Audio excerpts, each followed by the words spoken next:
যে মানুষের যে সাধারণ মানুষদের অসুবিধা এই পুলিশ প্রশাসন এসে দায়িত্বে দেখছে। মানুষ কিসে যাবে, সকাল থেকে মেডিকেল এসে।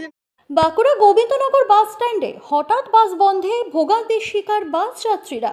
বিক্ষোভকারী শ্রমিক ও মালিক বাস ইউনিয়নের যৌথভাবে একই সমস্যা নিয়ে চাক্কা জাম কর্মসূচি। ইউনিয়নের তরফ থেকে জানানো হয়েছে, দীর্ঘদিন যাবৎ হঠাৎ কোভিড কাল থেকে এই সমস্যার সম্মুখীন হচ্ছে তারা। স্টেট ট্রান্সপোর্ট অথরিটির পারমিটের বাসগুলির সরাসরি রুট ছাড়ায় জেলায় নানা জায়গা থেকে যাত্রী তোলার প্রতিবাদে বাস ইউনিয়নগুলির এই বিক্ষোভ। প্রশাসনের উপর ক্ষোভে ফেটে পড়ে বিক্ষোভকারীরা। পাশাপাশি সারাদিন ব্যাপী হঠাৎ বাস বন্ধে নানা জায়গা থেকে আসা যাত্রীরা ভোগান্তির শিকার।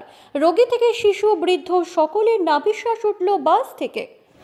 আমরা পেটের দায়ে রাস্তায় নেমেছি।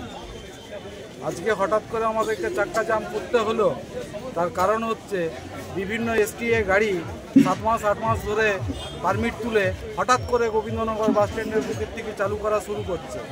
সরকার একদিকে পথ নিরাপত্তা সপ্তাহ পালন করছে যাতে দুর্ঘটনার সংখ্যা কমে, কিন্তু দেখতে পাওয়া যাচ্ছে যে 5 মিনিটে 3টা গাড়ি চলছে। তাতে কি দুর্ঘটনার সংখ্যা কমছে না।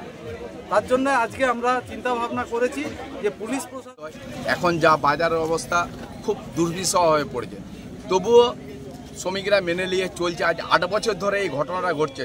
চুপি সারে গাড়ি প্রথমে বাইপাস চলছে, দিয়ে বাঁকুড়া বাস স্ট্যান্ড ঢুকে যাচ্ছে অদৃশ্য কারণে। কোন কারণে ঢুকছে আমি জানি না, সেটা হয়তো মালিক সমিতি বলতে পারবে। এবং আমরা শ্রমিকরা কেউ থেকে যে গাড়ি আজকে মালিক সমিতি আছে, মালিক সমিতি থাকতে আমাদের শ্রমিকরা সব চাকা জামের কর্মসূচিতে নেমেছে।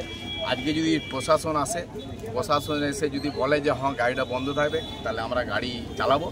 নাহলে আমরা কোনো গাড়ি চালাবো না, শ্রমিকরা কেউ যাবো না। কে যে মালিকরা নিজেরা গাড়ি নিয়ে যেতে পারে যাবে, আর যদি না যেতে পারে যাবে না। আজকে যেটা হয়েছে যৌথ হয়েছে, মালিক সমিতি এবং শ্রমিকদের ইয়েতে হয়েছে। এবং